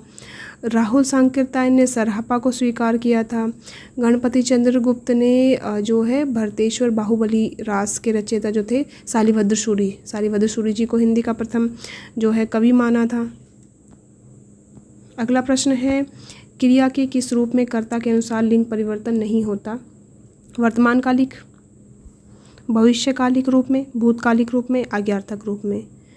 किस जो रूप में कर्ता के अनुसार क्रिया परिवर्तित नहीं होती है? क्रिया के किस रूप में कर्ता के अनुसार लिंग परिवर्तन नहीं होता है, ये बताना है। तो ये है आज्ञार्थक रूप में। क्रिया के 4 प्रकार माने गए हैं: निश्चयार्थक प्रकार, संदेहार्थक प्रकार, संभावनार्थक प्रकार और विंध्यार्थक प्रकार। जब क्रिया के रूप से आज्ञा, प्रार्थना, इच्छा का बोध हो तो उसे विध्यार्थक प्रकार कहते हैं। इसके दोनों लिंगों के रूप बराबर होते हैं और क्रिया के आज्ञार्थक रूप में कर्ता के अनुसार लिंग परिवर्तन नहीं होता है, इसलिए आज्ञार्थक रूप हो गया। अगला प्रश्न है, भाषा बोली न जानही जिनके कुल के जाके कुल के दास, यह कथन किस कवि का है? बहुत प्रसिद्ध कथन है, किसका है बताना है। तुलसीदास जी का, केशवदास जी का, विद्यापति जी का? तो ये कथन है केशवदास जी का, जो माने जाते हैं कठिन काव्य के प्रेत। इन्होंने रामचंद्रिका, कवि प्रिया, रसिक प्रिया, वीर सिंह चरित और जो जहांगीर जस चंद्रिका इन्होंने लिखी है। ठीक है। अगला प्रश्न है, जयचंद्र प्रकाश के रचनाकार कौन है? नल्ल सिंह, जगनिक, भट्ट केदार, मधुकर। कौन है जयचंद्र प्रकाश के रचयिता या रचनाकार?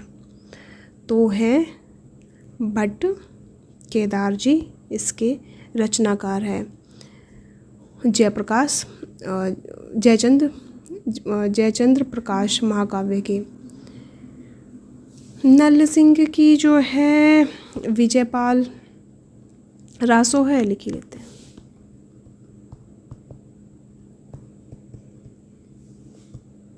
नल्ल सिंह की विजयपाल रासो है, जगनिक की परमाल रासो है,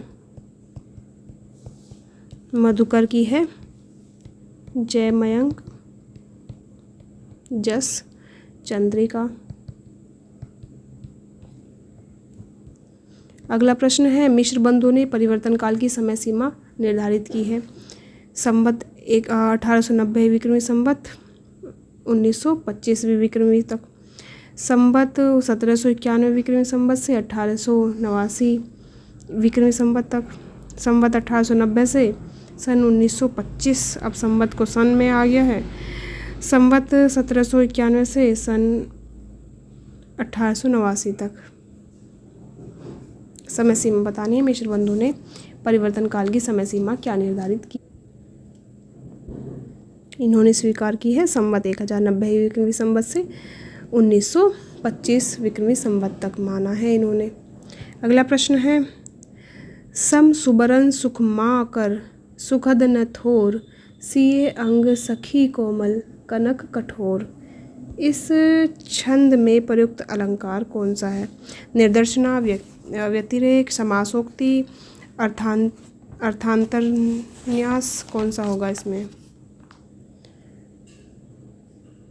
सम सुबरन सुख माँ कर सुखद न थोर, सिया अंग सखी कोमल कनक कठोर। तो इसमें है व्यतिरेक अलंकार। व्यतिरेक अलंकार में तो क्या होता है, उपमेय की उपमान में अधिकता, उपमेय के उपमान से अधिकता या न्यूनता सूचित करने वाला अलंकार को व्यतिरेक अलंकार कहते हैं। और ये जो प्रस्तुत छंद है इसमें व्यतिरेक अलंकार है, जहाँ पदार्थ या वाक्यार्थ यानी कि वस्तु का अनुपद्यमान संबंध उपमा की कल्पना कर लेता है, वहाँ निर्देशन अलंकार होता है। ठीक है, बस हम इसी को देख लेते हैं, व्यतिरेक अलंकार को देख लेते हैं। अगला प्रश्न है, कबीर, बाजवी, कपोदवी, पपीहावी के रचनाकार कौन है? धर्मवीर भारती, मुद्रा राक्षस, धूमिल या प्रेमचंद?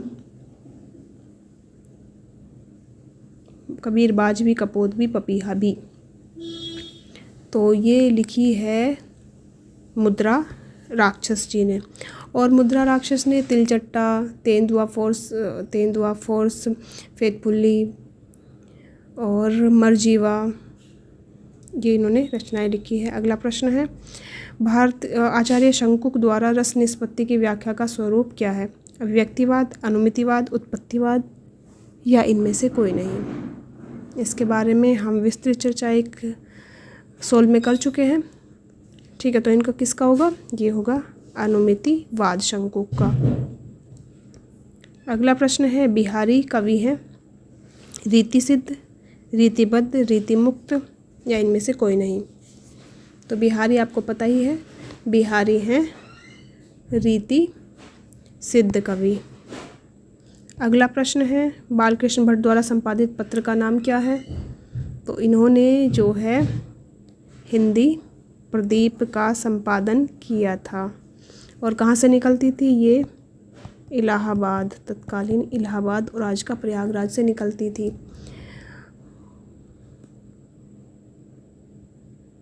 ब्राह्मण पत्रिका जो है ये प्रताप नारायण मिश्र की मासिक पत्रिका थी। आनंद कादंबरी जो है मिर्ज़ापुर से प्रकाशित ये पत्रिका थी। अगला प्रश्न है, सरस्वती पत्रिका का प्रकाशन प्रारंभ हुआ था 1903 से, 1900 से, 1930 से, 1868 से। कब से सरस्वती का प्रकाशन प्रारंभ हुआ था?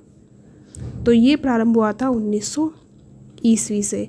और 1903 से किसने शुरुआत किया था प्रकाशन कार्य? तो ये सौंप दिया गया था महावीर प्रसाद द्विवेदी जी को, इन्होंने कार्यभार ले लिया था। अगला प्रश्न है, निम्नलिखित में से कौन सी कृति जयशंकर प्रसाद की नहीं है? कानन कुसुम, दीपशिखा, झरना या कामायनी? कौन सी जो है प्रसाद की नहीं है? तो वो है कानन कुसुम, नहीं दीपशिखा। कानन कुसुम, झरना और कामायनी ये तो है ही, दीपशिखा नहीं है। दीपशिखा किसकी है? महादेवी वर्मा जी की। बाकी ये सब प्रसाद जी की। अगला प्रश्न है, नारी मात्र मधुलिका का संबंध किस कहानी से है? पात्र है वो, मात्र नहीं पात्र। मधुलिका का संबंध किस कहानी से? आकाशदीप, पुरस्कार, देवदासी या इंद्रजाल? मधुलिका किस कहानी की पात्रा है? तो ये है पुरस्कार की पात्र है। और ये पुरस्कार की अगर देखा जाए तो नायिका ही है।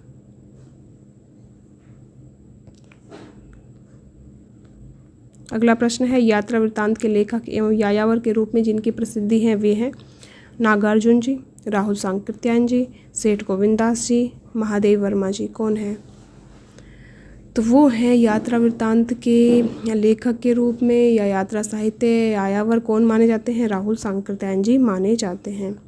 अगला प्रश्न है, श्रीमद् वल्लभाचार्य जी ने जिस कृष्ण भक्ति को प्रतिष्ठित किया उसका दार्शनिक आधार क्या है? श्री वल्लभाचार्य जी ने जिस कृष्ण भक्ति को प्रतिष्ठित किया उसका दार्शनिक आधार क्या है? द्वैत दर्शन, शुद्ध द्वैत दर्शन, द्वैताद्वैतवाद। तो वल्लभाचार्य जी का जो था वो था शुद्धाद्वैतवाद। और इनका दार्शनिक शुद्धाद्वैतवाद था। मध्वाचार्य का था द्वैतवाद, शंकराचार्य का द्वैत दर्शन, निम्बार्काचार्य का द्वैताद्वैतवाद। अगला प्रश्न है, वल्लभाचार्य जी के शिष्य नहीं है, कौन सा नहीं है? कुम्भन दास, चतुर्भुज दास, सूरदास और परमानंद दास। तो कौन नहीं है? चतुर्भुज दास जी नहीं हैं। ये किसके हैं? ये हैं विट्ठल नाथ जी के शिष्य। अगला प्रश्न है, कौन सी कृति भारतेंदु हरिश्चंद्र की नहीं है? फिर से आ गया है एक और। भारत हरण, भारत दुर्दशा, अंधेर नगरी, वैदिक हिंसा, हिंसा न भवती, कौन सी जो रचना है वो भारतेंदु जी की नहीं है?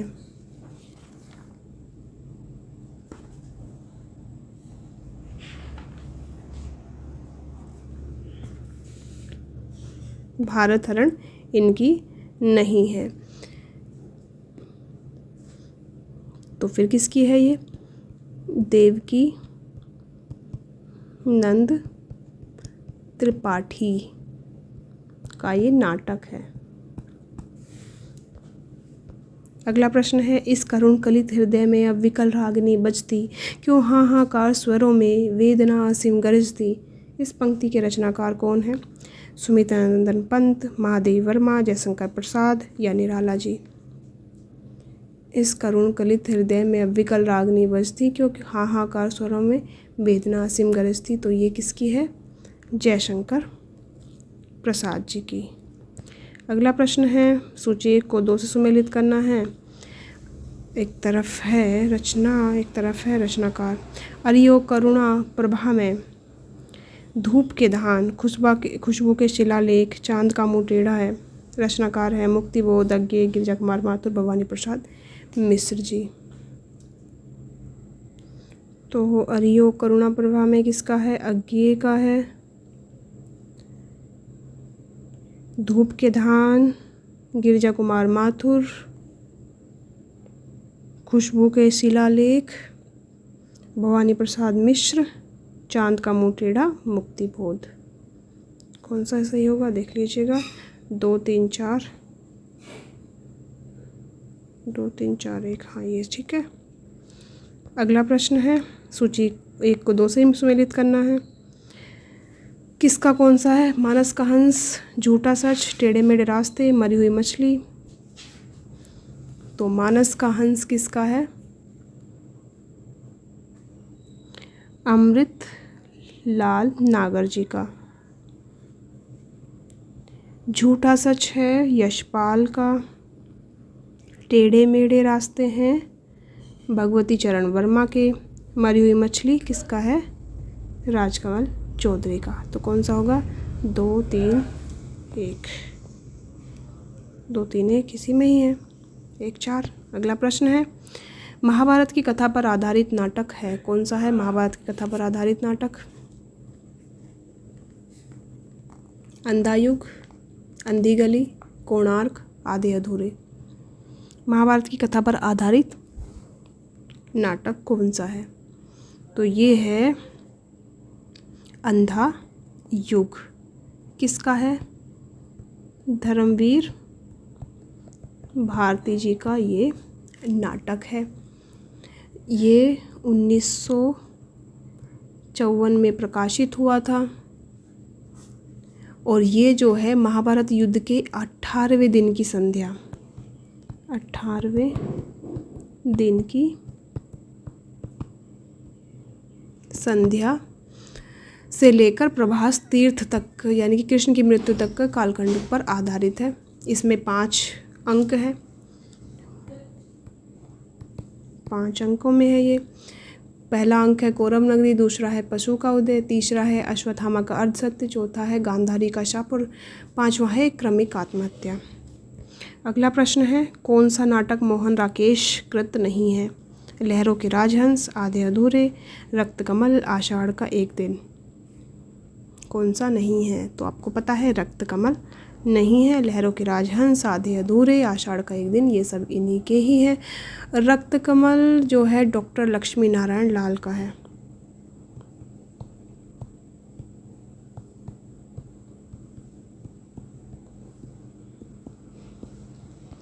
अगला प्रश्न है, सूची 1 को फिर से दूसरे से मिलान करना है।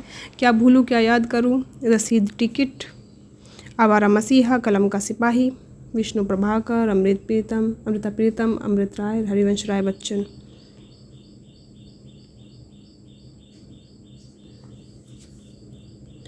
तो क्या भूलूं क्या याद करूं हरिवंश राय बच्चन की आत्मकथा है। रसीद टिकट जो है ये विष्णु प्रभाकर जी का है। आवारा मसीहा ये है, आवारा मसीहा नहीं, रसीद टिकट नहीं, आवारा मसीहा है ना विष्णु प्रभाकर जी का। और कलम का सिपाही अमृत राय का है। तो रसीद टिकट किसका होगा? अमृता प्रीतम का हो गया। ठीक है, कौन सा हो गया? 4-2-1-3 यही होगा। अगला प्रश्न है, परीक्षा गुरु को किस समालोचक ने हिंदी का प्रथम उपन्यास स्वीकार किया है? परीक्षा गुरु को किसने प्रथम उपन्यास स्वीकार किया है? जॉर्ज गर्सन, मिश्र बंधु, आचार्य रामचंद्र शुक्ल, महावीर प्रसाद द्विवेदी। किसने स्वीकार किया है परीक्षा गुरु को प्रथम उपन्यास के रूप में? तो ये स्वीकार किया है आचार्य रामचंद्र शुक्ल जी ने स्वीकार किया है। और इन्होंने ये जो है परीक्षा गुरु किसका है? लाला श्री निवास दास जी का ये उपन्यास है। और ये हिंदी में अंग्रेजी ढंग का पहला उपन्यास इन्होंने माना है। अगला प्रश्न है, करते तुलसीदास भी कैसे मानसनाद महावीर का यदि उन्हें मिलता नहीं, अच्छा, करते तुलसीदास भी कैसे मानसनाद महावीर का यदि उन्हें मिलता नहीं प्रसाद। उक्त पंक्ति के रचनाकार कौन है?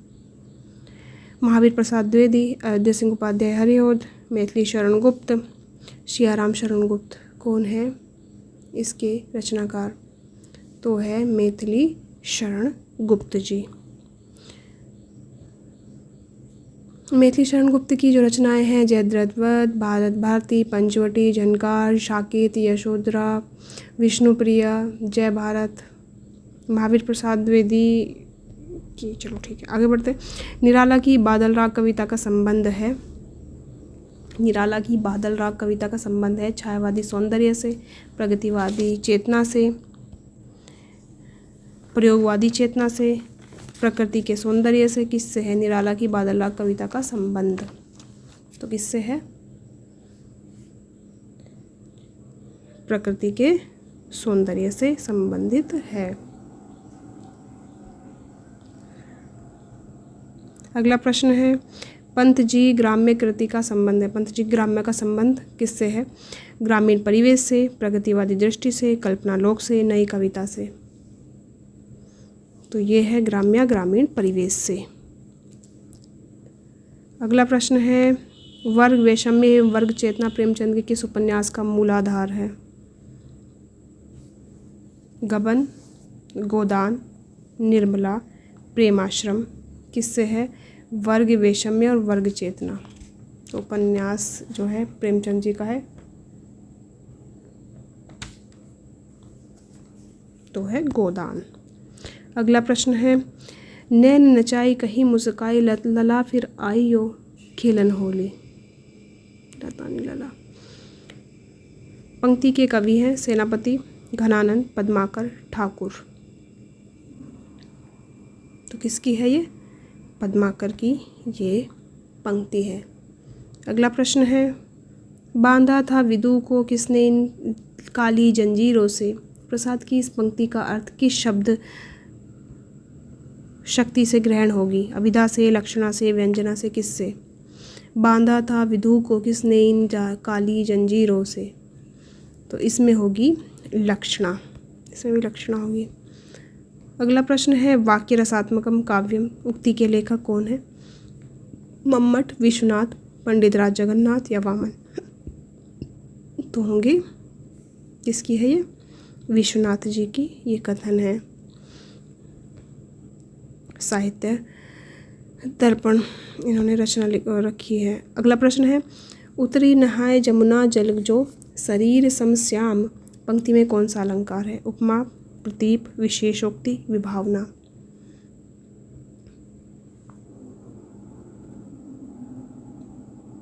तो इसमें कौन सा अलंकार है?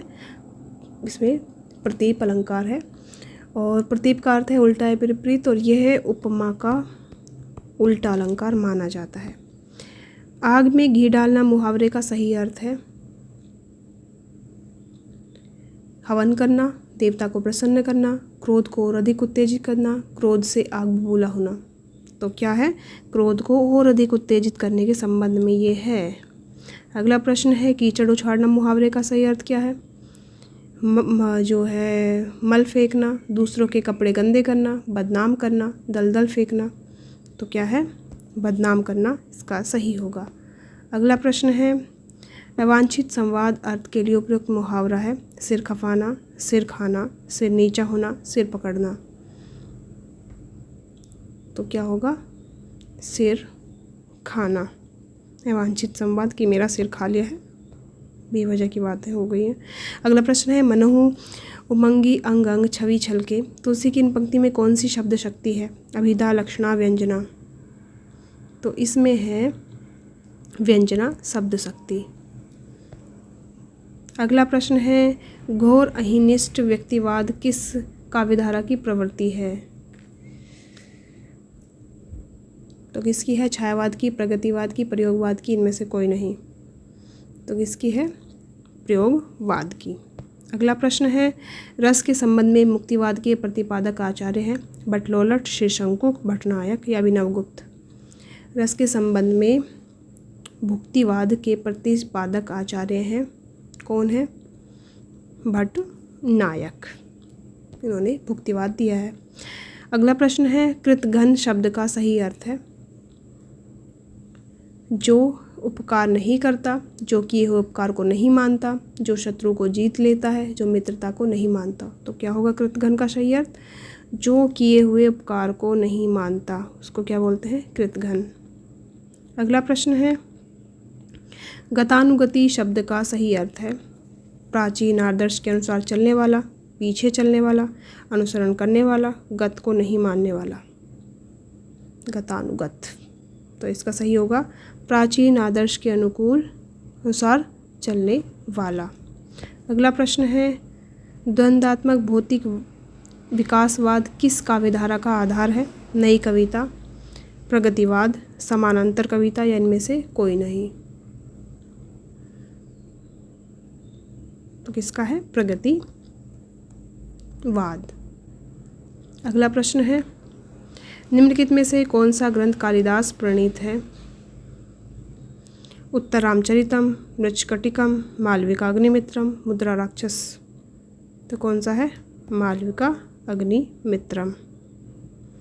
अगला प्रश्न है और अंतिम प्रश्न है आज का चित्रात्मक भाषा एवं लाक्षणिक पदावली किस युग की कविताओं की विशेषता है? छायावाद, प्रगतिवाद, प्रयोगवाद या इनमें से कोई नहीं?